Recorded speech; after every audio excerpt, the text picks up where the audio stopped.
Hello, and welcome to Eleanor's The Quiet Chapter. My name is Eleanor, and I'm so honored you're here for our very first story. Have you ever wondered what it means to create something? And what responsibility do we owe to our creations?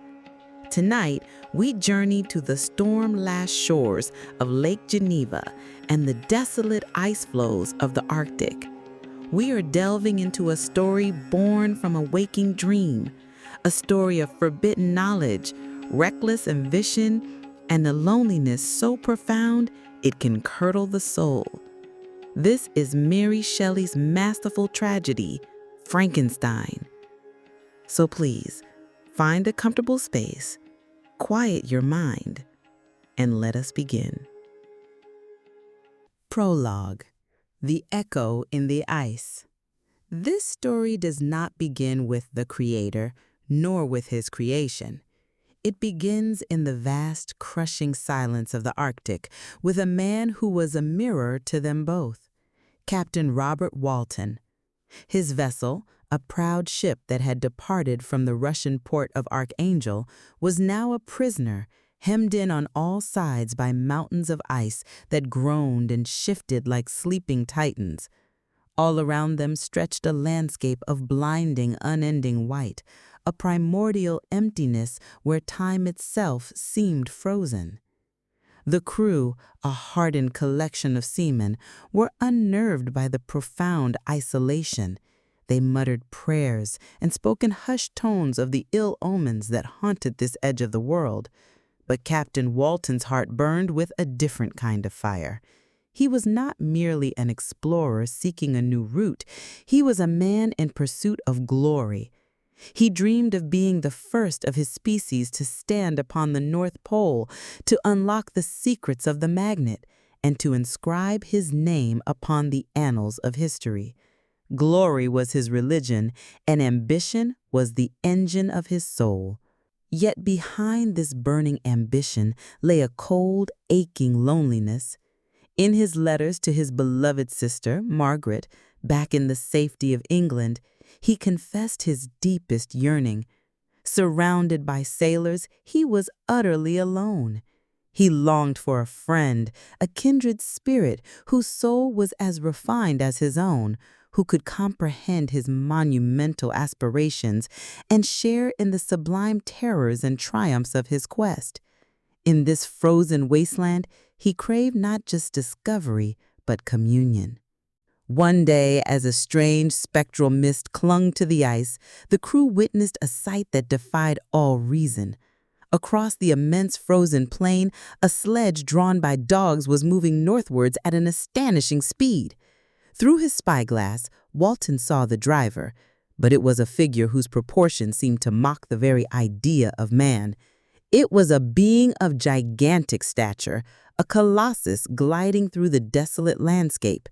Before they could fully comprehend the vision, the shape was swallowed by the distant fog, leaving behind only wonder and a chilling sense of the unknown. The men believed they had seen a phantom of the ice, a warning from the spirits of the pole. Walton, however, felt a surge of profound curiosity. The following morning brought a new marvel. The ice had broken overnight, but their ship was now surrounded by loose floes. Adrift on one of these vast sheets of ice was another sledge, a wreck of its former self. All but one of its dogs were dead, and slumped within it was a man. This was no giant, but a human being, though he was so emaciated, so broken and ravaged by hardship that he seemed more a specter than a living man. His body was a ruin, animated only by a flicker of desperate will in his wild, expressive eyes. Walton had the stranger brought aboard. He was a man of European features, his face a mask of suffering, yet there was a nobility in his bearing, a ghost of a gentler, more intelligent soul. As the crew worked to revive him, the stranger slowly recovered, his gaze fixed on Walton with a haunting intensity. For days he was silent, lost in his own private hell. But as his strength returned, a fragile bond formed between them, and the lonely captain. Walton, seeing in this stranger a man of learning and sensitivity, finally felt he had found the friend he so desperately sought. In a moment of unguarded enthusiasm, he confessed his entire purpose, his quest for glory, his willingness to sacrifice everything to leave his mark on the world. As he spoke, a shadow fell across the stranger's face. The fire in Walton's eyes was not met with admiration, but with a look of utter soul-shattering despair. The man shuddered, and a storm of grief so profound that it silenced Walton passed over him. Finally, the stranger turned to him, his voice low and hoarse with a sorrow that seemed ancient. He saw in the captain's ambition the same fatal spark that had ignited his own ruin. He saw a man sailing willingly towards the same abyss that had consumed him. And in that moment, he made a decision. He would offer his own story as a map, a warning to guide this fellow traveler away from the rocks that had shipwrecked his own life. You seek knowledge and wisdom, as I once did, and I ardently hope that the gratification of your wishes may not be a serpent to sting you, as mine has been. You are pursuing the same dangerous path. Listen to my tale, and it will be for you to decide whether the lesson it imparts can be of any use to your future life. And so, on a ship trapped in ice at the top of the world, as the Arctic wind howled a mournful dirge outside, Robert Walton leaned in to listen. The stranger, whose name was Victor Frankenstein, began his story. Chapter 1. The Golden Child and the Seeds of Ruin. Before he was the haunted specter on Captain Walton's ship, Victor Frankenstein was a child of fortune, born in Geneva to a family of distinguished standing. His world was not one of hardship, but of boundless affection. His father was a man of respected public service, his mother a woman whose defining quality was a profound and gentle compassion. Victor's earliest memories were not of want, but of his mother's tender caresses and his father's benevolent smile. He was the golden child, the sole object of their parental devotion, a cherished plaything, and later, a student to be guided with wisdom and care. This idyllic world was made complete by the arrival of a being who would become the sun in his domestic sky. On a trip into Italy, his mother discovered a poor but noble family, burdened with 5 children. Among them was a little girl so divinely beautiful, so fair and golden-haired, that she seemed to be of a different race from the dark-eyed Italian children around her. Victor's mother, in an act of characteristic charity, adopted the child. Her name was Elizabeth Lavenza, and she was presented to Victor as his own special gift. From that day forward, she was his. Not a sister in the common sense, but a celestial treasure, a silken cord that bound him to all that was good and gentle. He felt a pure yet fiercely possessive love for her. She was his to protect, his to cherish, his anchor to a world of simple, radiant joy. Their perfect constellation soon gained another star. Henry Clerval, the son of a Genevese merchant, was Victor's inseparable friend. Where Victor was intense and inwardly focused, driven to understand the hidden mechanics of the world, Clerval was the romantic. He was fascinated by virtue, by chivalry, by the grand dramas of history, and the moral fabric of human action. While Victor would seek to pierce the veil of nature, Clerval would seek to understand the heart of man. Together, they formed a trinity of youthful happiness. Their days spent exploring the sublime landscapes around Lake Geneva, their futures seemingly as bright and cloudless as a summer sky. But even in this paradise, a serpent lay coiled, waiting. Its name was knowledge. The first seeds of ruin were planted not by malice, but by chance. During a family trip, Bad weather confined them indoors, and Victor happened upon a volume by the ancient alchemist Cornelius Agrippa. He opened the book with idle curiosity, but as he read, a new and intoxicating world opened before him. Here were men who did not merely observe the world, but sought to command it. They pursued the philosopher's stone and the elixir of life, promising power not just over the elements, but over mortality itself. He rushed to his father, the book clutched in his hands, his mind alight with these new wild ideas. His father glanced at the cover and dismissed it casually. "Ah, Cornelius Agrippa, my dear Victor, do not waste your time upon this. It is sad trash." To his father, it was a moment of simple, rational guidance. To Victor, it was a fateful turning point. Had his father taken the time to explain why the alchemists were discredited, how modern science had surpassed their fantastic dreams, Victor might have been satisfied.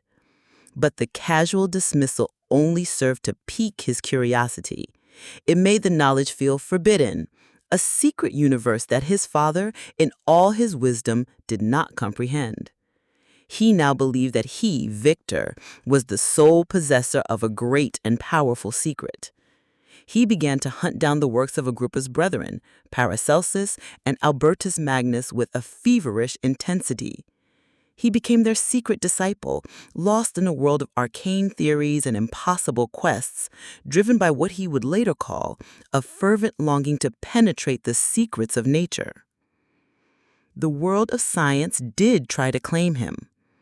One summer when he was 15, a thunderstorm of terrifying violence descended upon their home. He watched from the window, transfixed as a bolt of pure, blinding lightning struck a magnificent old oak tree. The next morning, nothing remained of the mighty tree, but a thin, blackened splinter of wood. It had been utterly annihilated. The event was so astonishing, so total in its destructive power, that it made his alchemists seem like fumbling children. A man of science, a friend of his family, happened to be there and explained the principles of electricity and galvanism. Victor was captivated. He felt that his old pursuits were nothing but a faded dream, and he put away his forbidden books, believing he had turned his back on them forever. It was a false dawn. He had not abandoned his desire for ultimate power. He had simply been shown a more potent and terrible tool with which to achieve it. The final, irrevocable push toward the abyss came not from a book or a storm, but from the hand of fate itself. Elizabeth, his cherished companion, contracted scarlet fever. Her illness was grave, and the physicians despaired for her life. In an act of selfless love, Victor's mother insisted on nursing Elizabeth herself, ignoring all warnings. Elizabeth recovered, but the price was catastrophic. His mother caught the fever in its most virulent form. Her deathbed was a scene of calm, heartbreaking tragedy. She accepted her fate with grace, joining Victor's and Elizabeth's hands and expressing her most ardent wish that their eventual union would console their father for her loss. She died peacefully, but for Victor, her death was a violent tearing of the fabric of his world. It was his first intimate encounter with the arbitrary cruelty of mortality. That perfect, loving home he had known was now forever shadowed by a grief that could never be erased.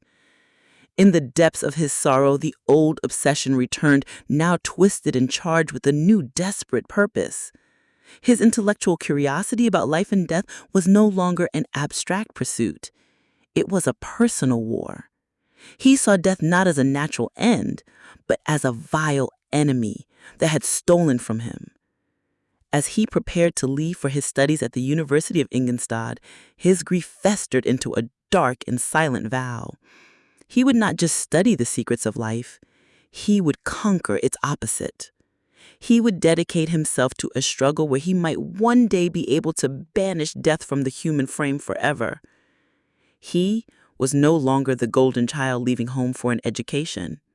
He was a young man haunted by loss, armed with a dangerous mind, and unknowingly marching toward a destiny where he would become the very thing he sought to defeat. The angel of destruction had set his mark on him, and the journey into darkness had truly begun. Chapter 2: The Workshop of Filthy Creation. Victor arrived at the University of Ingolstadt a young man adrift. The familiar, beloved mountains of his homeland were gone, replaced by the flat, unremarkable plains of Bavaria. The faces were those of strangers, and the comfort of his family was now just a faint echo in letters he barely had the spirit to read. His mother's death had hollowed him out, leaving a void that his studies were meant to fill. But his first encounters with the formal mechanism of academia were jarring and discouraging. He sought out a professor of natural philosophy, a man named M. Crimpy. He was a squat, gruff man with a coarse voice, a true academic gatekeeper. When Victor, with some lingering shyness, admitted his past devotion to the ancient alchemists, Crimpy did not gently correct him. He burst into laughter. He called Victor's revered masters fools and declared that Victor had wasted months of his life on fanciful, discredited dreams. He belittled him, telling him he must begin his studies anew from the very first principles. Victor left the encounter feeling humiliated and disgusted. The man's boorishness had, for a moment, soured him on the entire field of modern science. He was on the verge of abandoning natural philosophy for good, perhaps turning to languages as his friend Clerval would have done, when fate intervened once more. He chanced to attend a lecture on chemistry by a different professor, a man named M. Waldman. Where Crimpy was coarse, Waldman was eloquent. Where Crimpy was dismissive, Waldman was inspiring. He was a short man with a kind face, and he spoke with a serene, captivating passion. He too acknowledged that the ancient masters like Agrippa had promised impossibilities, but he did not mock their ambition. Instead, he praised it.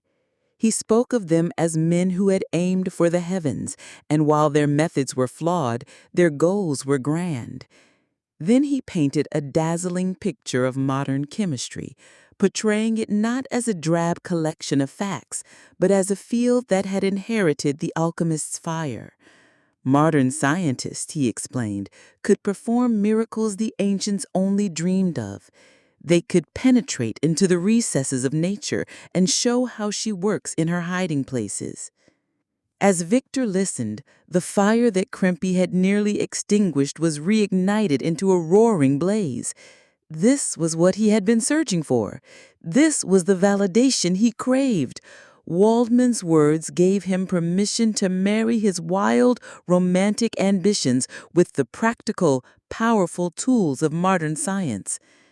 After the lecture, Victor introduced himself to the professor. M. Waldman saw past his youthful timidity and recognized the fervent passion in his eyes. He welcomed him not as a foolish boy, but as a promising disciple, giving him a tour of his laboratory and a list of books to study. That day, Victor Frankenstein found his path.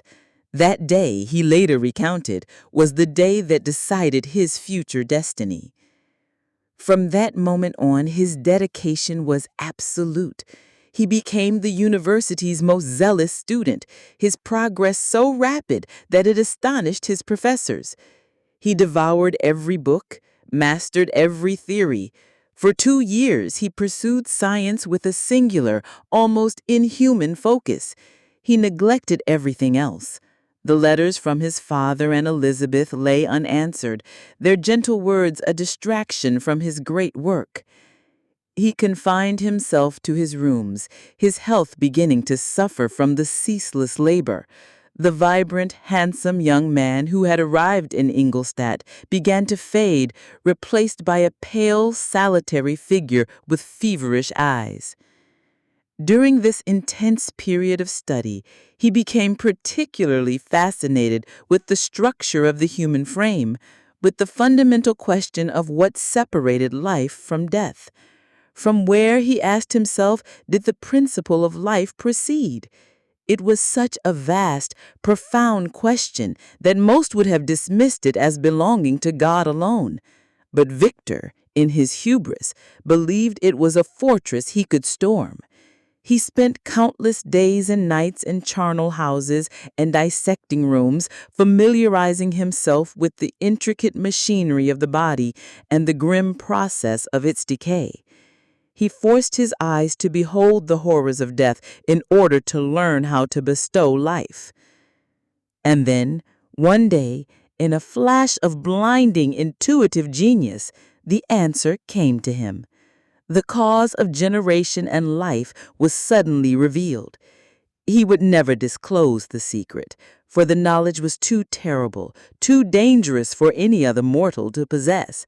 But he knew. He had discovered the ultimate power. At first, he was dizzy with the godlike potential. He believed he could create a new race, a beautiful and docile species that would bless him as its creator and source. His ambition, now unshackled from all restraint, demanded a vessel. He decided to construct a being. He could have started small, with something like a mouse or a dog, but his impatience and the sheer arrogance of his vision drove him to a grander scale. The minuteness of the parts, he reasoned, would make the work slow and frustrating. So he resolved to build his new atom on a gigantic scale, some 8 feet in height and proportionately large. With this final, terrible decision made, he sealed his own doom. He set up a workshop in a solitary chamber at the very top of his lodgings, separated from all other apartments by a gallery and staircase. It became his sanctuary and his hell. Here, under the flickering light of a single candle, he began his filthy creation. His work was no longer the clean, theoretical science of a university lab. He haunted graveyards to collect his raw materials. He disturbed the unhallowed damps of the grave, and his workshop became a repository of horrors, filled with bones from charnel houses and flesh from the slaughterhouse. For nearly a year he labored, cutting and stitching and assembling the components of a man. His work became a profane mockery of human birth. The seasons turned without his notice. His family, his friends, the entire world of human affection and connection ceased to exist for him. His skin grew pale, his muscles weak. He was a man possessed, a slave to his unholy craft. He was horrified by his own actions, yet driven forward by an irresistible, feverish energy. He was a man consciously walking into the dark, sacrificing his own life and soul in the manic pursuit of creating a new one. At last, the work was finished. The disparate parts were joined. The muscles and arteries were in place. The hideous yellow skin was stretched over the frame. The black hair hung in lank strands, and the teeth were a pearly white. All the features he had selected for their beauty now only amplified the grotesque horror of the whole. The creature lay before him on the floor, a lifeless but complete mockery of a man. All that remained was to infuse the spark of being into this inanimate thing. As he prepared his instruments, a storm began to gather outside. Rain pattered against the window panes, and the wind began to howl. It was on a dreary night of November that he resolved to awaken his creation and bring his terrible, magnificent, and catastrophic work to its conclusion. Chapter 3. The Spark of Life, the Dawn of Horror. It was on a dreary night of November that he beheld the accomplishment of his toils. The rain pattered dismally against the panes, and his candle was nearly burnt out. It was 1 in the morning, and the flickering light illuminated the thing that lay at his feet, a pale, gigantic, and silent form. With an anxiety that was almost agony, he collected the instruments of life around him and prepared to infuse a spark of being into the lifeless thing. He watched. The moment came. He saw the dull yellow eye of the creature open. It breathed hard, and a convulsive motion agitated its limbs. And then the dream shattered. For nearly 2 years, he had labored towards this single point. In his fevered imagination, he had envisioned a beautiful creation. He had selected its features as beautiful, proportioned its limbs to be symmetrical. But now that it was alive, it was a catastrophe. The living, breathing reality was a thing that no mortal could look upon with anything but horror. The lustrous black hair he had chosen, the pearly white teeth he had set in its mouth, these features only formed a more horrid contrast with its watery eyes, its shriveled complexion, and its straight black lips. This was not life. It was a grotesque mockery of life, a hideous corruption of the human form. The beauty of his dream vanished, and a breathless horror and disgust filled his heart. Unable to endure the aspect of the being he had created, he rushed out of the room. He fled to his bedchamber, pacing back and forth, unable to compose his mind for sleep. He had given life to a demon, a filthy wretch to whom he had been so miserably devoted. Exhaustion eventually took him, and he sank into a fitful sleep, only to find that his mind offered no escape but a new, more intimate form of terror. He dreamed he saw Elizabeth walking through the streets of Ingolstadt looking radiant and full of life. Delighted and surprised, he embraced her. But as he pressed his lips to hers, they became livid with the hue of death. Her features began to change, and he thought he held the corpse of his dead mother in his arms. He saw the grave worms crawling in the folds of the flannel that shrouded her body. He awoke with a start, a cold dew on his forehead, his teeth chattering, every limb convulsed. And by the dim and yellow light of the moon, which struggled to peer through the window shutters, he saw it, the wretch, the miserable monster whom he had created. It was standing over his bed, its curtains pulled aside. Its jaws opened, and it muttered some inarticulate sounds while a grin wrinkled its cheeks. It stretched out one hand as if to detain him, but Victor did not stay to see what it intended. He escaped, rushing down the stairs and taking refuge in the courtyard below, where he remained for the rest of the night, walking in an agony of fear, a constant companion to the dreadful specter he had unleashed. Every sound, every rustle of a leaf sent a fresh jolt of terror through him, for he imagined his monstrous creation was right behind him, its yellow eyes fixed on him. He greeted the dawn, not with relief, but with a new layer of dread. He wandered the streets of Ingolstadt as if fleeing a ghost, the driving rain soaking his clothes, but doing nothing to cool the fire of misery in his soul. Just as he felt he could bear no more, a carriage rattled down the street and stopped nearby. A familiar figure stepped out. It was Henry Clerval.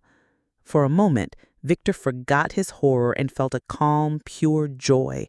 The sight of his dearest friend, a link to his father, to Elizabeth, to all the happiness of his former life, was a balm to his tormented spirit.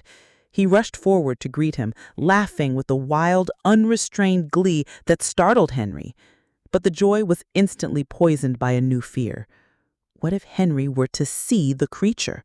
The thought was unbearable. He grabbed Henry's arm and rushed him back towards his lodgings, babbling manically, all the while casting terrified glances around him.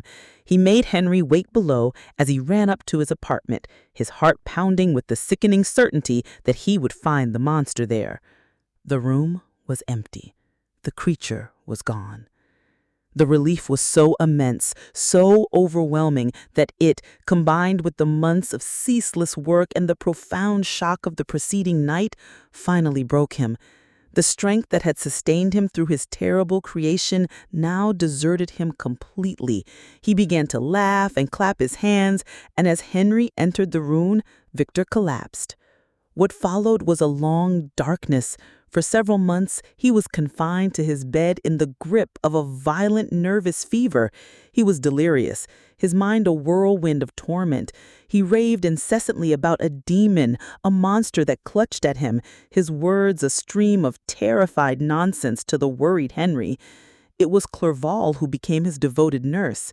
With saintly patience and kindness, he tended to his friend day and night, never once guessing the true, hideous source of the madness. He concealed the severity of Victor's illness in his letters to the family in Geneva, protecting them from the worst of the news. Slowly, as winter gave way to spring, Victor's sanity returned. The fever receded, leaving him weak and frail, but himself once more. He looked around his room at the newly blooming flowers Henry had placed on his windowsill, and for the first time in many months, he felt a flicker of peacefulness. But it was fragile peace, built on a foundation of unspoken horror. He never spoke of the true cause of his illness, and Henry, seeing the subject tormented him, never asked. Victor tried to erase the memory, to convince himself it had all been a fever dream, but he knew it was not. He knew that somewhere out in the world, the miserable being whose birth he had witnessed now wandered. He had abandoned his creation, and he did not yet know that the consequences of that single act of revulsion would follow him for the rest of his days. Chapter 4. A Shadow Falls on Geneva. Spring blossomed in Ingolstadt, and with it, a fragile semblance of life returned to Victor Frankenstein. Under the tender care of Henry Clerval, his physical strength returned, and he began to shed the gloom that had clung to him like a shroud. He turned his back on natural philosophy, the subject now a source of visceral disgust. The sight of a chemical instrument, the mere mention of his former studies, was enough to send a shudder of horror through him. Instead, he allowed Henry to lead him back into the light. Together they studied the Oriental languages, losing themselves in the poetry and stories of Persian and Arabic writers. For a time, it seemed he had succeeded. The memory of the monster, of that dreary November night, became a distant, half-forgotten nightmare. He prepared to return to Geneva, his heart finally lightening with the thought of seeing his beloved family. The date was set. But just before his departure, a letter arrived. It was from his father, and the black seal on the wax sent a premonition of dread through him before he even broke it. The words inside confirmed his worst fears, and then surpassed them with a horror he could never have imagined. His youngest brother, William, was dead. The letter, written with the trembling hand of a grief-stricken father, recounted the tragedy. The charming, bright-eyed boy, with his laughing blue eyes, the darling of the entire family, had been murdered. The family had been out for an evening walk, and William, playing a game of hide-and-seek with his brother Ernest, had run ahead and disappeared. A frantic search began. Hours later, they found his small body stretched out on the grass, the black marks of the murderer's fingers still visible on his neck. He was gone. To compound the mystery and the pain, a valuable miniature portrait of their mother, which Elizabeth had lovingly placed around William's neck that very day, had been stolen. The letter was a dagger to Victor's heart. He packed immediately, his soul a tempest of grief and a new unnameable terror. The journey home, which should have been one of joyful anticipation, was now a pilgrimage of despair. He traveled day and night, but his haste could not outrun the dreadful images that plagued his mind. As he neared Geneva, a storm of colossal, terrifying violence broke over the mountains. The sky was torn apart by brilliant flashes of lightning, and the thunder crashed and echoed off the peaks of Mont Salem. He stood near the very spot where William's body had been found. As a flash of lightning illuminated the landscape with a brilliant, ghostly light, he saw it. Lurking among the trees, clinging to the side of the mountain, was a figure. Its form was distorted by the rain and distance, but its stature, its unhumanly vast and deformed shape was unmistakable. It was the wretch, his creation, the demon he had unleashed upon the world. In that single blinding instant, all doubt vanished. A conviction so absolute that it required no proof seized him. This creature, this walking horror born from his unhallowed art, was the murderer of his brother. The 2 years that had passed since its creation collapsed into a single moment of dreadful clarity. The thing he had abandoned had found its way here, to the heart of his world, and it had brought death with it. A chilling thought pierced his grief. Was this the first of its crimes? He felt a responsibility so immense it threatened to crush him. He arrived home to a house steeped in mourning, but the tragedy had taken another, even more sinister turn. The murderer, they believed, had been found. The stolen locket had been discovered in the pocket of none other than Justine Morris, the beloved family servant who had been like a sister to them all. Justine, a girl of gentle spirit and deep piety who had adored William and grieved for him with the passion that had made her ill. The circumstantial evidence was damning, and she had been formally accused of the crime. Victor was thrown into a new level of hell. He knew, with a certainty that was a burning fire in his gut, that Justine was innocent. The true murderer was his own creation, a being whose existence he could never reveal. How could he stand before a magistrate and tell his story, that he had pieced together a man from the spoils of graveyards and brought it to life? They would not believe him. They would declare him a madman. His confession would be seen as the ravings of a lunatic and would do nothing to save Justine from the gallows. He was trapped. His silence was a lie that would condemn an innocent woman, but the truth was a story so monstrous it could not be told. The trial was a torturous formality. Justine, bewildered and terrified, defended herself with a simple, tearful grace that convinced no one but those who already loved her. Victor watched, a silent, agonized spectator, as the wheels of justice ground towards their terrible, mistaken conclusion. He was the true murderer. His ambition, his pride, his selfish abandonment of his own creation, these were the forces that had killed William. And now his cowardice, his fear of being seen as insane, was about to kill Justine. She was found guilty. She was executed. The idyllic world of Victor Frankenstein's youth was now a graveyard. The gates of his happy home were forever closed. He had sought to conquer death, and in his failure, he had become its most efficient agent. 2 members of his loving circle were dead, not by fate or chance, but by his own hand.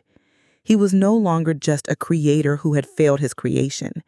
He was a man consumed by a guilt so profound, so absolute, that it eclipsed all other feelings.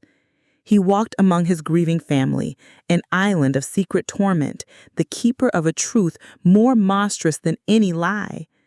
The shadow that had fallen on Geneva was cast by him, and he knew with chilling certainty that it would never leave.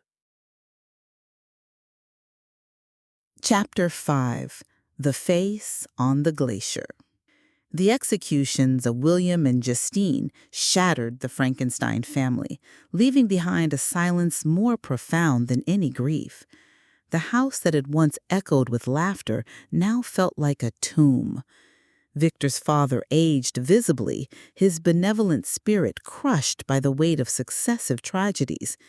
Elizabeth, once so full of life and optimism, became a sad, somber figure, her faith in the goodness of the world irrevocably broken. She saw despair in Victor's eyes and mistook it for shared sorrow over their losses, never guessing at the deeper, more monstrous truth that gnawed at his soul. Victor himself was a walking ghost, haunted by a remorse that was a constant physical torment. Sleep offered no refuge, as his dreams were filled with visions of William's lifeless body and Justine's accusing eyes. He would wander the shores of the lake at night, or take a boat out onto the black, still water, half hoping the waves might close over him and grant him the oblivion he craved. But the thought of leaving his surviving family vulnerable to the wretch he had created always held him back. He was its creator, and the duty of destroying it was his alone. The thought of revenge became the only thing that kept him tethered to life. Seeking some respite from the suffocating atmosphere of his home, he decided to journey to the valley of Chamonix, hoping that the sublime and terrifying majesty of the Alps might shock his soul back into some semblance of peace. The journey itself was a balm. The sight of the colossal snow-capped mountains, the sound of roaring waterfalls, and the sheer untamed power of the landscape temporarily dwarfed his own inner turmoil. For brief moments, he felt a flicker of the awe and wonder he had known as a boy. He established himself in the village of Chamonix, and one gray, rainy morning, he resolved to ascend to the summit of Montanvert, overlooking the Mer de Glace, the Sea of Ice. It was a difficult, treacherous climb, but the physical exertion was a welcome distraction. When he finally reached the top, the view was staggering. A vast, chaotic river of ice stretched out before him, its surface broken into immense wave-like ridges and deep crevasses. The jagged peaks of the surrounding mountains pierced the clouds, creating a scene of such desolate grandeur that it spoke of a power far beyond the concerns of man. For a moment, a sense of grim tranquility settled over him. And then he saw him. Across the ice, advancing with a speed that seemed superhuman, was a figure. Even at a distance, its gigantic stature was unmistakable. As it leaped over the yawning crevices and scrambled up the icy ridges, Victor felt not fear, but a surge of white-hot rage. It was him, the demon, the murderer of his brother. All his grief, his guilt, and his despair coalesced into a single burning desire for annihilation. He stood his ground, waiting for the creature to approach. As it drew nearer, he could see its face, the same hideous face that had haunted his dreams for 2 years. But there was something else there now, something beyond mere ugliness. There was a look of anguish, of a suffering so profound it seemed to etch itself onto the grotesque features. "Devil!" Victor screamed, his voice hoarse with fury. "Do you dare approach me? Do not tremble, for I will not spare you. You are my creation, but I will extinguish the spark which I so negligently bestowed." He lunged forward, his hands outstretched, ready to grapple with his foe in a desperate final struggle. But the creature did not retaliate. With surprising agility, it easily evaded his attack. It stood before him not with the aggression of a monster, but with the posture of one who has come to parley. Its voice, when it spoke, was not the guttural growl Victor had expected. It was low, rough, and yet articulate, carrying a tone of deep, sorrowful command.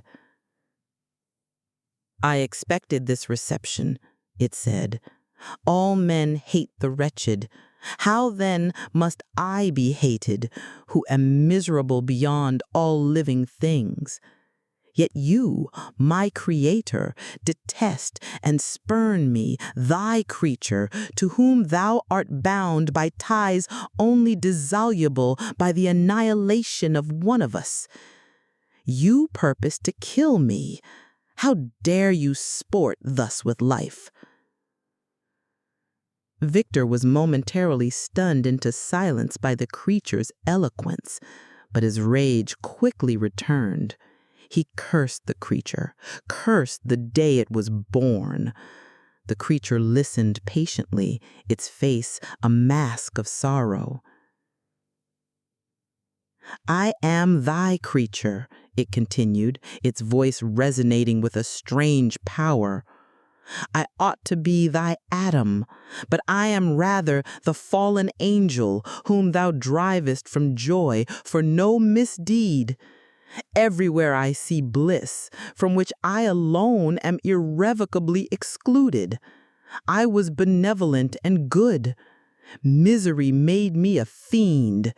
Make me happy, and I shall again be virtuous.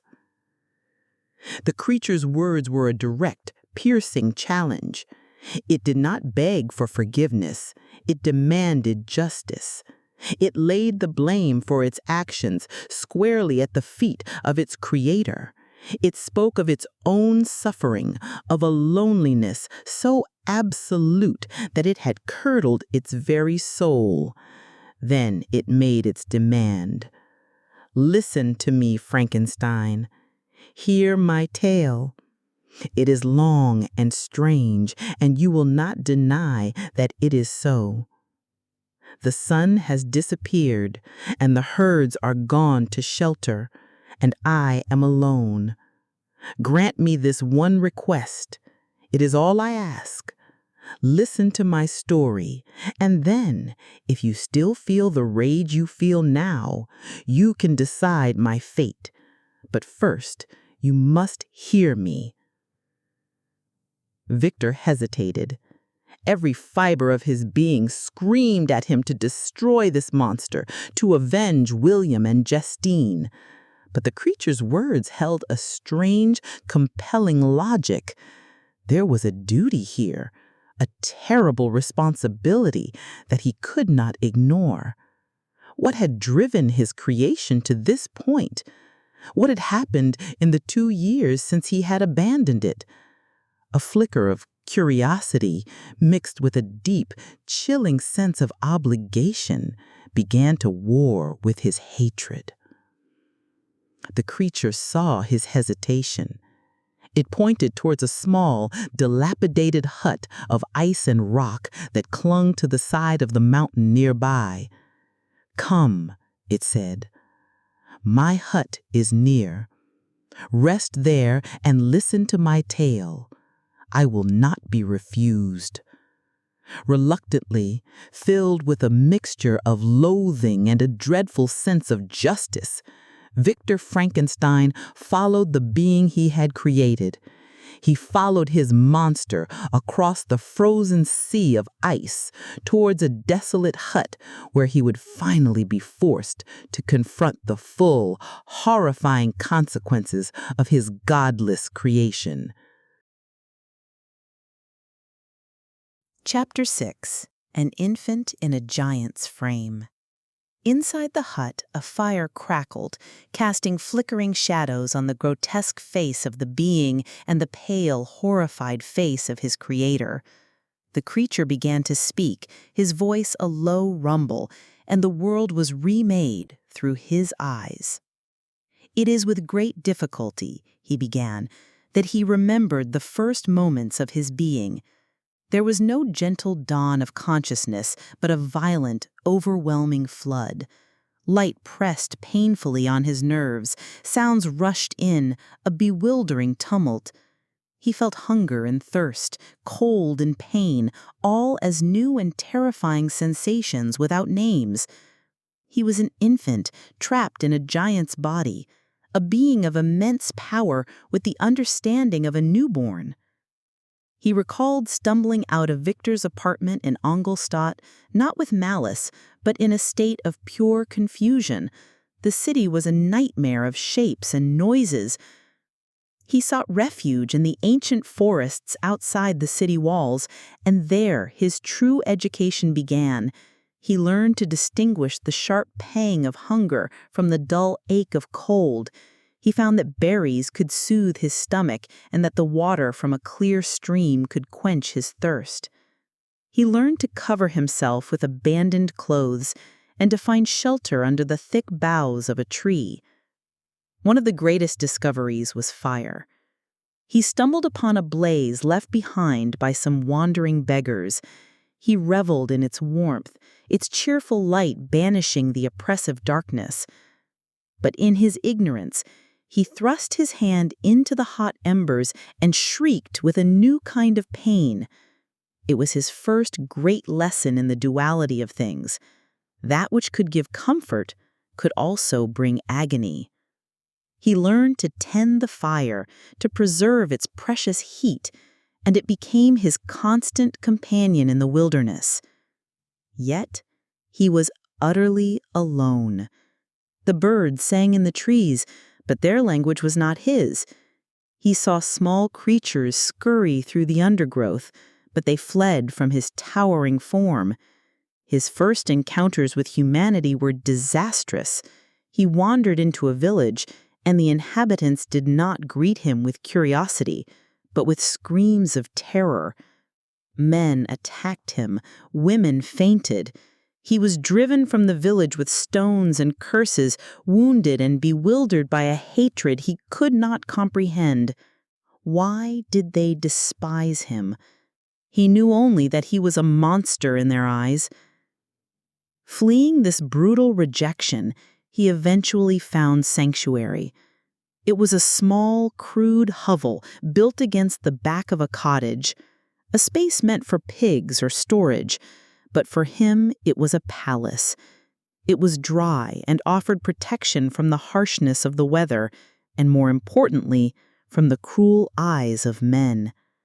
And it was here, through a tiny, imperceptible chink in the wooden wall, that his world truly opened. For this hovel granted him a secret window into the lives of the cottage's inhabitants. He began to watch them, his days consumed by this secret observance. There were 3 of them, a beautiful, sad-looking young woman, a hard-working, equally somber young man, and a majestic old man with snow-white hair, who was blind. The creature watched their every move, mesmerized. He saw them perform simple acts of kindness for one another. He saw the young people treat the old man with a reverence and love that filled the creature's heart with a strange, aching pleasure. At first, their speech was just a series of meaningless sounds, but his mind, created to be sharp and intelligent, began to discern patterns.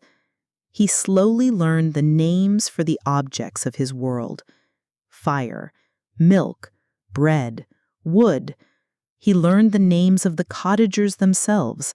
The old man was desolate, the girl was Agatha, and the young man was Felix.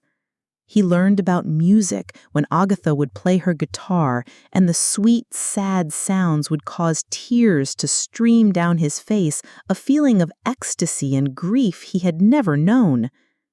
He also learned about sadness.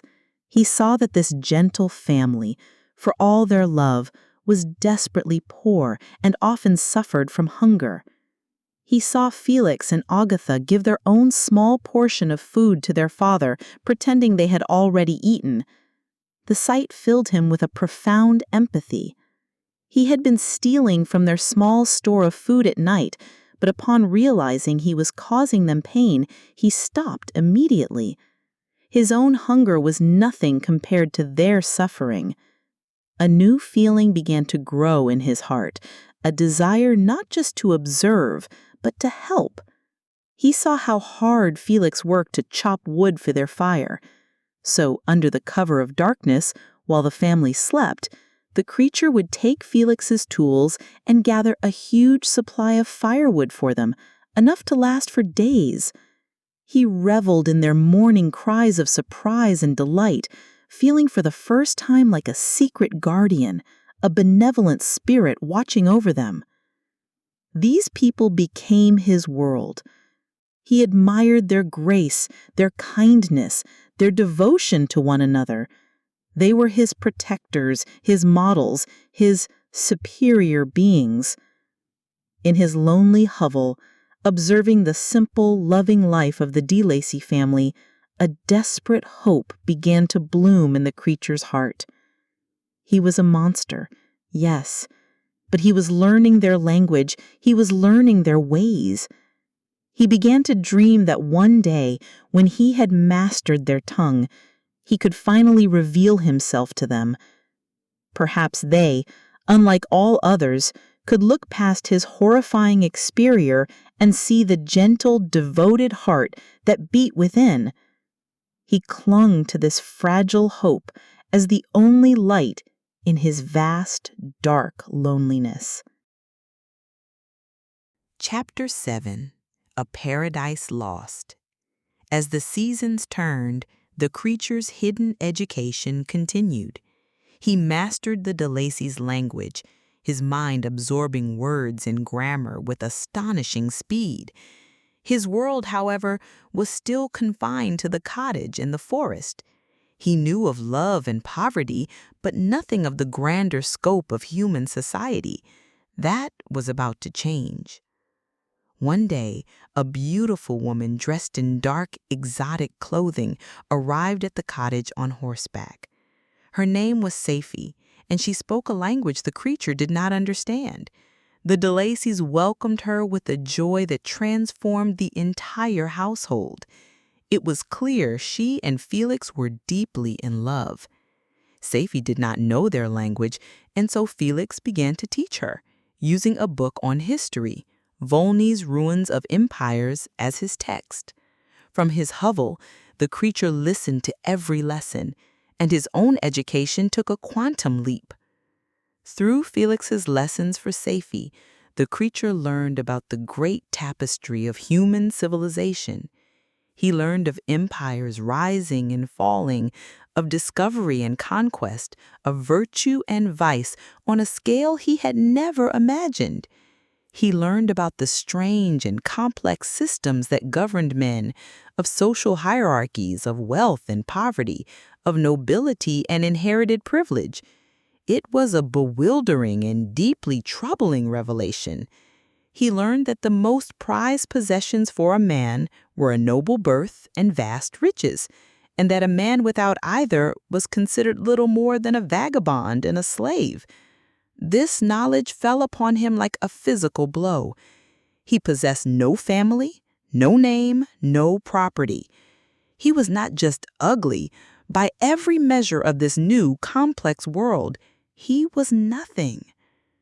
A profound desolation settled over him. His education was further expanded by an incredible stroke of luck. He discovered a lost leather satchel in the woods, and inside he found 3 books: a volume of Plutarch's Lives, Goethe's The Sorrows of Young Werther, and Milton's Paradise Lost. These books became his universe.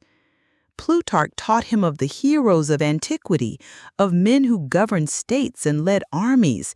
He saw the greatness that humanity was capable of, and it filled him with admiration. But it also deepened his own sense of otherness. Werther, on the other hand, gave him a window into the intimate landscape of the human heart. He read of a man racked with emotions he recognized, of deep feeling, of alienation, of a despair so profound it led to self-destruction. He wept with Werther, his own loneliness echoing the character's pain. But it was Paradise Lost that had the most profound and devastating effect. He read it not as fiction, but as a true history. He was captivated by the story of God's epic battle with his creations, and in its pages he found the 2 beings with whom he most identified. He saw himself in Adam, the first of his kind, perfect and beloved, but with one crucial difference. Adam was God's cherished creation who could speak with his creator and with angels.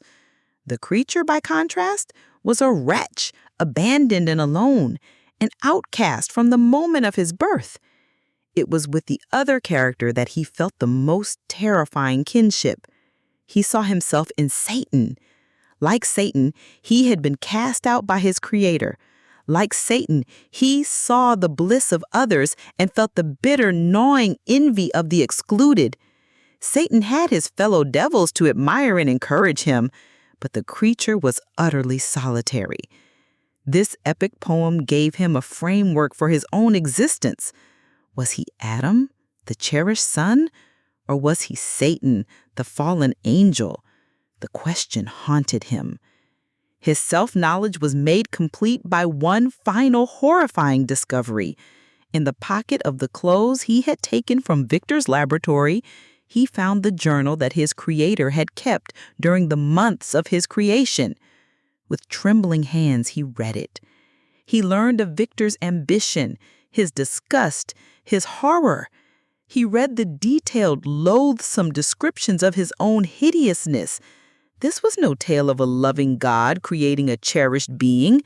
It was the diary of a man repulsed by his own work. Any last vestige of hope that he was some kind of flawed but intended Adam was obliterated.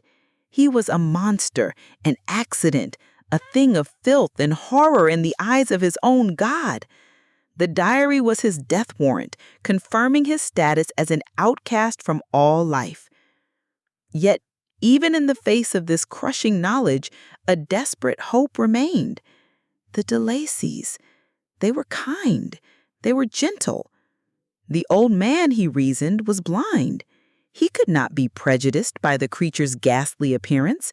He would hear only his words, his story, his plea for companionship. He resolved to make his move. He waited until one afternoon when Agatha, Felix, and Safie were away, and only the blind old man remained in the cottage. With a heart pounding with a mixture of terror and hope, he knocked on the door. He entered and spoke to the old patriarch. The man was kind, his voice gentle and encouraging. The creature spoke eloquently of his plight, describing himself as a traveler in need of rest and friendship, an outcast shunned by all. The old man listened with sympathy, promising him protection and compassion. The creature's heart soared. He was being heard. He was being accepted.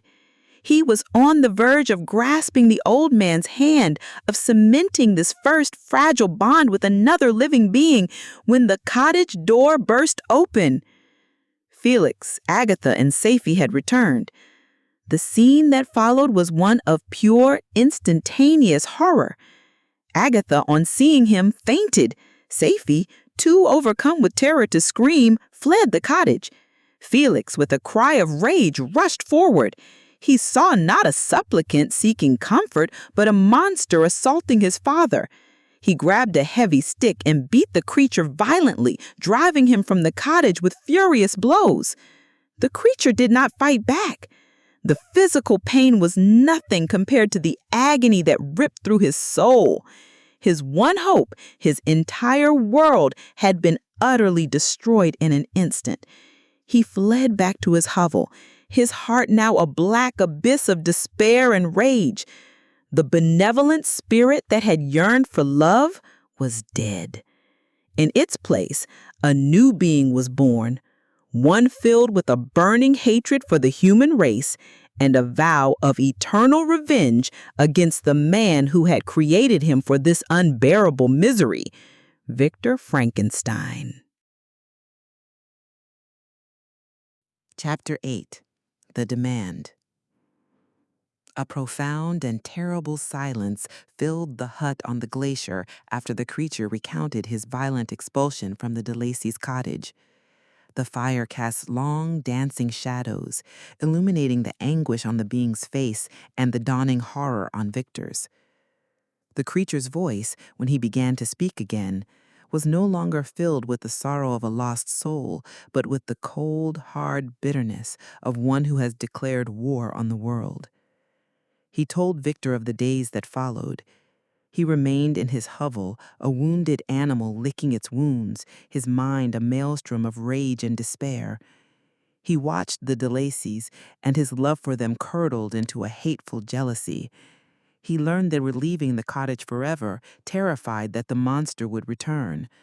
They were abandoning the home he had secretly cherished, and it was his fault. That night, under a pale and sickly moon, he gave vent to his rage. He set fire to the cottage, the place of all his former happiness, and danced around the flames like a triumphant demon, swearing his eternal hatred and revenge upon all mankind. His purpose was now singular and clear. He would find his creator. He knew Victor's name from the journal, and he knew his native country was Geneva. He began the long, arduous journey across Europe, guided by a map and all-consuming desire for a reckoning. It was a journey marked by hardship and pain. He traveled by night, hiding from the sun and the eyes of men. The goodness that had once bloomed in his heart withered and died, replaced by a festering bitterness. He recounted one incident that sealed his hatred forever. He saw a young girl playing near a river. She slipped and fell into the fast-moving current. In a final, lingering impulse of his former benevolence, he plunged into the water and saved her from drowning. He dragged her to the bank and was attempting to revive her when a man, likely her father, appeared. The man saw not a savior, but a monster attacking a child. Without a moment's hesitation, he snatched the girl away, aimed a gun at the creature, and fired. A searing pain tore through the creature's shoulder. The agony of the wound was matched only by the infernal rage that filled him at this ultimate injustice. He had saved a life, and his reward was a bullet. This was the true nature of man. From that moment on, his vow of revenge was no longer just a promise. It was his very reason for being. He finally arrived in the countryside around Geneva. It was here, in a field near Plainpalais, that fate delivered his first instrument of vengeance into his hands. He saw a beautiful child, a boy of cherubic innocence who he thought might be young enough not to have learned the prejudice of his elders. He planned to seize the boy and educate him as his companion, to force him to be his friend. He grabbed the child, but the boy fought back, screaming insults. He called the creature a monster, an ugly wretch, and then, in a fatal boast, he revealed his identity. "My papa is a syndic. He is Mary Frankenstein. He will punish you." The name struck the creature like a bolt of lightning. Frankenstein. This was the child of his enemy. This was a direct relation to the man who had cast him out into a world of torment. A paroxysm of demonic fury seized him. All his suffering, all his loneliness, all the injustice he had endured focused on this one small, struggling boy. He was no longer an innocent child, but a symbol of the family that lived in bliss while he, their creator's son, suffered in agony. He wrapped his massive hands around the boy's throat, and in an instant, the struggle ceased. William Frankenstein was dead. As he stood over the lifeless body, he noticed the glittering miniature portrait hanging from the boy's neck. He snatched it. It was the image of a beautiful woman, Victor's mother. He looked at it with a sneer of triumph. He had found the way to wound his creator. Later, wandering in a barn to hide, he came across a young woman sleeping on the straw. It was Justine Moritz. An impulse of pure malice took him. He knew she would be blamed. He smiled and planted the locket in the folds of her dress, framing her for his crime. He felt a fiendish delight in knowing that his creator's world would be torn apart not just by murder, but by injustice. Having finished this horrifying confession, the creature fell silent. He looked at Victor, his eyes burning with an intensity that was both a plea and a threat. "That is my story," he said, his voice dropping low. "That is the history of my wrongs. I was benevolent. My soul glowed with love and humanity. But am I not alone, miserably alone? You, my creator, abhor me. What hope can I gather from your fellow creatures who owe me nothing? They spurn and hate me." Then he made his demand. It was the culmination of his entire tale, the single point upon which the future of both of them now rested. He must create a female for me, with whom I can live in the interchange of those sympathies necessary for my being. This you must do, and in return I will leave you and the rest of mankind at peace. He laid out his argument with a chilling, irrefutable logic. He did not want to be a part of the human world that had so violently rejected him. He wanted only a companion as monstrous as himself, a being who would not recoil from his form, who could share his exile.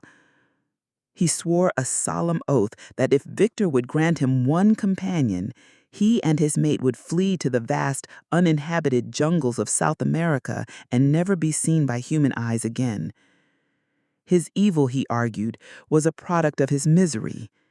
If he were not so alone, his benevolence would return. I am malicious because I am miserable. If any being felt emotions of benevolence towards me, I should return them 100 and 100-fold. For that one creature's sake, I would make peace with the whole kind. My Creator, make me happy. Let me feel gratitude towards you for one benefit. Let me see that I excite the sympathy of some existing thing. Do not deny me my request. He was no longer just a monster. He was a negotiator, a philosopher, a threat. He had placed the moral responsibility for all future bloodshed squarely on Victor's shoulders. The choice was simple and terrible. Grant his request and unleash a potential race of demons upon the earth, or refuse and condemn himself and all he loved to the relentless, vengeful wrath of the being standing before him. The fate of the world, it seemed, now rested on Victor Frankenstein's answer. Chapter 9. The Bride of Destruction. The creature's demand hung in the cold air of the hut, a proposition so monstrous it seemed to defy reality. Victor's immediate reaction was one of pure, unadulterated revulsion. Create another? Another demon to walk the earth, to bring more death and misery? He refused, instantly and absolutely, cursing the creature and his own cursed existence. But the creature was relentless. He did not threaten, he reasoned. With a terrifying and persuasive eloquence, he argued his case. He was evil, he admitted, but only because he was alone. A companion would soothe his violent passions. He painted a picture of a solitary, harmless existence in the wilds of South America. Two monstrous Adams and Eves hidden from the world forever. He appealed to Victor's sense of justice, his duty as a creator. You are in the wrong, the creature insisted, and instead of threatening, I am content to reason with you. I am your creature, and I will be even mild and docile to my natural lord and king, if thou wilt also perform thy part, the which thou owest me. Victor listened, and against his will, his resolve began to crack. The creature's arguments were powerful. The memory of William and Justine, the specter of future violence, and the undeniable truth of his own responsibility all weighed upon him. What right did he have to deny his creation the small solace of companionship? If he agreed, the bloodshed might end.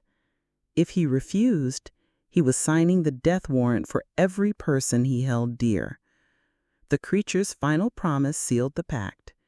He would watch Victor's progress, and once the female was complete, he would appear to claim her, and then vanish forever. With a heavy heart and a soul filled with foreboding, Victor consented. A ghastly grin wrinkled the creature's lips as he heard the promise. You have decided, he said, and I trust you. But beware, I shall be with you on your wedding night. With that chilling, ambiguous threat, he turned and was gone, lost in the mists of the glacier. The journey back to Geneva was a blur of torment. Victor was now bound by an unholy oath. He had promised to perform an act that his very soul recoiled from. He became withdrawn and sullen, his health once again failing under the immense psychological strain. His father, seeing his son's despair, misinterpreted it as lingering grief combined with a reluctance to marry Elizabeth, a union that had been their family's dearest wish. He proposed that the marriage take place immediately, hoping it would lift Victor's spirits. Victor shuddered in horror. The creature's words, "I shall be with you on your wedding night," rang in his ears. He could not, would not marry Elizabeth while this dreadful promise hung over him. He knew he must first complete his hellish task. He used his studies as an excuse, telling his father that he must first travel to England to consult with philosophers and scientists there before settling down. It was a lie, but it served his purpose. He needed to be far from his family, in a place where he could work in secret. And so, with Henry Clerval as his traveling companion, he set off to London, leaving a worried but hopeful family behind. The journey through Germany and Holland was a misery for Victor. The beauty of the Rhine, the cheerful bustle of the cities, it was all lost on him. He was a man with a dark secret, a demon whispering in his ear. Only Henry's cheerful, romantic spirit kept him from sinking completely into despair. But even Henry could not pierce the veil of gloom that surrounded his friend. In London, Victor plunged himself into the necessary research, gathering the knowledge and materials for his second creation. He felt like a murderer, his heart heavy with a guilt that was almost unbearable. He saw the creature's shadow in every dark alley, felt his eyes upon him at every moment. Finally, unable to bear the pretense of a pleasure trip any longer, he resolved to find a place of absolute isolation to complete his work. He left Henry with friends in Scotland and journeyed alone to the Orkney Islands, a remote, windswept archipelago off the northern coast. He found what he was looking for on one of the smallest, most desolate of these islands. It was inhabited by only 5 people, their poverty and ignorance a stark reflection of the barren landscape. Here, in a dilapidated hut with only 2 rooms, he set up his new workshop of filthy creation. The sound of the wild Atlantic waves crashing against the rocks was the only music to his labor. Day after day he worked, his soul growing more sickened with every passing moment. The work that had once filled him with a feverish, godlike excitement now felt like a descent into the deepest circle of hell. As he assembled the female form, a new set of horrors began to plague his mind. What if she, this new creature, were to be 1,000 times more malignant than her mate? What if she reveled in murder and destruction?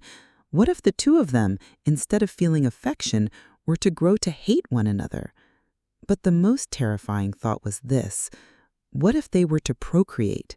A race of devils, a new species of monster propagated upon the earth who might threaten the very existence of humanity. The thought filled him with a cold, paralyzing terror. He, Victor Frankenstein, would be the father of this demonic race. His name would be cursed for all eternity as the source of this plague. One evening, as he sat in his lab, the half-finished form of the female creature lying on the table before him, he looked up and saw a face at the window. It was him, the creature. A ghastly grin of eager expectation was on his lips. He had come to claim his bride. In that instant, Victor's mind was made up. He could not do it. He could not, in good conscience, unleash this potential for ultimate evil upon the world. He looked at the grinning face of the demon at the window, then at the vile, unfinished thing on his table. In a transport of fury and resolution, he took his tools and tore the female creature to pieces, ripping apart the thing he had so nearly brought to life. The creature saw the act, and he let out a howl of demonic despair and rage that was more terrible than any sound Victor had ever heard. He vanished from the window. Victor remained in his hut, paralyzed by what he had done, until a few hours later, when the creature returned. He did not shout or rage. His voice was low, calm, and filled with a chilling, absolute certainty. You have destroyed the work which you began. Do you dare to break your promise?" He then uttered the words that would seal Victor's fate, the final, dreadful curse. "It is well. I go. But remember, I shall be with you on your wedding night." He was gone. Victor was left alone in his hut, the sound of the crashing waves mingling with the echo of that terrible final promise. He had made his choice. He had saved humanity, but in doing so, he had condemned himself and the woman he loved to a fate worse than death. Chapter 10. The Wedding Night. Victor was left in his desolate hut, a prisoner of his own choice. The first task was to dispose of the ghastly evidence of his broken promise. He gathered the dismembered remains of the female creature, placed them in a basket with heavy stones, and, late one night, he rowed a small boat out onto the sullen black waters of the Atlantic. He drifted for hours, letting the currents take him, before finally dropping his ghastly burden into the sea, watching it sink into the dark abyss. He had cleaned his hands of the physical evidence, but the stain on his soul was permanent. Exhausted, he fell asleep in the boat, adrift and at the mercy of the waves. He awoke to find himself approaching an unfamiliar shore, propelled by a strong wind. He landed his boat in a small harbor and was immediately met by a crowd of stern, suspicious-looking people. They spoke English, but with an accent he didn't recognize. He had landed in Ireland. Their hostility was palpable. They informed him in no uncertain terms that he was to be taken before the local magistrate, for he was suspected of a murder that had been committed on their shores the previous night. Victor was bewildered, but not yet terrified. He was innocent of any crime here. He followed them to the magistrate, an old, benevolent-looking man named Mr. Kerwin. But the testimony of the fishermen was damning. They had found the body of a man, strangled, and had seen a boat matching Victor's offshore at the time. Victor protested his innocence, but they insisted he view the body. It was the only way to gauge his reaction. They led him to a room in the inn. On a wooden bier lay a corpse, its limbs still flexible, suggesting the murder was recent. The attendants threw back the sheet, and Victor's world ended. It was Henry Clerval, his dearest friend, his boyhood companion, the man who had nursed him through his first fever, who represented all the joy and goodness he had ever known, lay before him lifeless. On his pale neck were the black, unmistakable marks of the creature's fingers. A guttural, inhuman cry of agony was torn from Victor's throat. This was the creature's first act of vengeance. He had not waited for the wedding night. He had begun his work immediately, destroying the purest thing in Victor's life. The shock was too much. Victor collapsed into a violent convulsion, and for the second time, his mind sought refuge in the merciful darkness of a feverish delirium. He spent the next 2 months in a prison cell, a raving madman. He confessed to the murders of William, Justine, and now Henry, his words dismissed as the rantings of insanity. He was a man utterly broken, suspended between life and death. He was saved only by the arrival of his father, who, having learned of his son's imprisonment, had rushed from Geneva to be by his side. The evidence eventually cleared Victor. It was proven that he was on the Orkney Islands at the hour of Clerval's murder. He was released from prison, a free man in law, but a prisoner for life in his own guilt. He returned to Geneva a shattered, empty shell of a man. He was sustained only by a steady intake of laudanum to grant him a few hours of dreamless sleep. It was in this state that his father, still hoping to salvage some happiness from the wreckage, once again brought up the subject of his marriage to Elizabeth, and Victor, in a moment of fatal blindness, agreed. He was still haunted by the creature's threat, "I shall be with you on your wedding night," but he interpreted it with a tragic, selfish arrogance. He believed the creature was coming for him. He imagined a final titanic battle, man against monster, and he resolved that this confrontation would either end his torment or his life. He could not see the deeper, more cruel meaning of the threat. Elizabeth, for her part, was deeply worried. She saw the profound despair in Victor's eyes and felt he was marrying her out of duty, not love. In a heartbreaking letter, she offered to release him from his promise. Her generosity only deepened his resolve. He wrote back, assuring her that she was his only source of joy, his only hope for a future. He promised that after their wedding, he would tell her the terrible secret that had haunted him for so long. And so, with a fragile, desperate hope for a peace he did not deserve, the wedding day was set. The ceremony was a somber, muted affair. Afterwards, they set off across the lake to a secluded inn at Evian where they were to spend their first night. The sky was clear, the water calm, but a sense of impending doom hung in the air. As evening fell, Victor became increasingly agitated. He clutched a pistol in his coat and patrolled the corridors of the inn, his every sense on high alert, listening for the footstep of his demonic foe. He looked at Elizabeth, his beautiful, innocent bride, and urged her to retire to their room, wishing to spare her the sight of the terrible combat he was sure was about to take place. He waited. The house grew silent. The moon cast long shadows through the windows. He listened. He heard nothing but the gentle lapping of the lake and the beating of his own terrified heart. Perhaps the creature would not come. Perhaps he had fled. A moment of hope flickered within him. And then he heard it. A scream.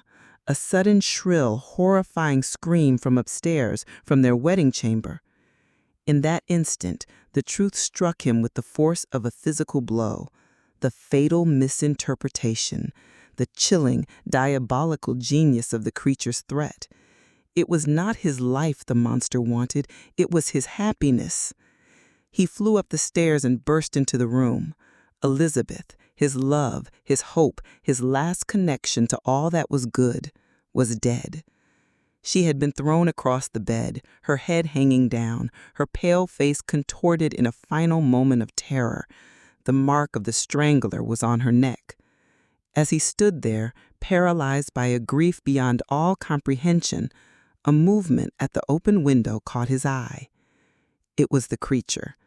His face, illuminated by the moonlight, was contorted into a grin of such fiendish, triumphant malice that it would be forever burned into Victor's memory.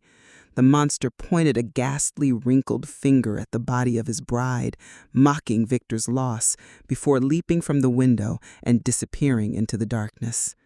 Victor fired his pistol into the night, but the shot was useless. The news of Elizabeth's death was the final blow. Victor rushed back to Geneva, only to find that his father, already weakened by so much sorrow, could not bear this last ultimate tragedy. He collapsed, and a few days later died in Victor's arms. Victor Frankenstein was now completely, utterly alone. His entire world, his brothers, his friend, his servant, his bride, his father, all were gone. All were victims of the being he had created. In the silent, empty house of his youth, something inside him finally broke. The grief, the guilt, the despair, they were all burned away in a new cold fire. All that remained was a single, pure, all-consuming purpose. He was no longer a scientist, a son, or a husband. He was an instrument of vengeance. He went before the local magistrate and for the first time told his entire unbelievable story. Then he left Geneva forever, his life now dedicated to one thing and one thing only, to hunt his creation to the ends of the earth and destroy the fiend whose existence was his own fault. The chase had begun. Epilogue. The funeral pyre of a god and his monster. Victor Frankenstein's story was finished. On the ice-locked ship, Captain Walton had listened, utterly enthralled and horrified as the dying man recounted his epic of ambition and ruin. The tale had led them here, to the top of the world. Victor had pursued his creation across continents, a relentless, globe-spanning chase fueled by pure hatred. The creature, in a final act of monstrous cruelty, had always stayed just out of reach, leaving clues and taunts to ensure his creator would not give up the hunt. The chase was his final, torturous revenge. It led them both north, into the eternal ice, the only landscape that could mirror the desolate winter in their souls. It was here that Victor, his body finally failing, had been found by Walton's crew. With his last breath, Victor extracted a promise from the captain. He made Walton swear that should he encounter the creature, he would complete the task. He must destroy the demon for the sake of all humanity. His duty done, Victor Frankenstein died. His was a life that began in light and ended in an abyss of darkness, a cautionary tale of a man who had dared to play God and had lost everything in the game.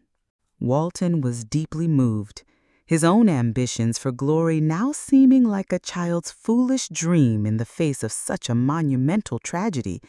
He prepared to honor the dead man's wishes. But the story was not yet over. A few nights later, Walton was startled by a sound from the cabin where Victor's body lay in its coffin.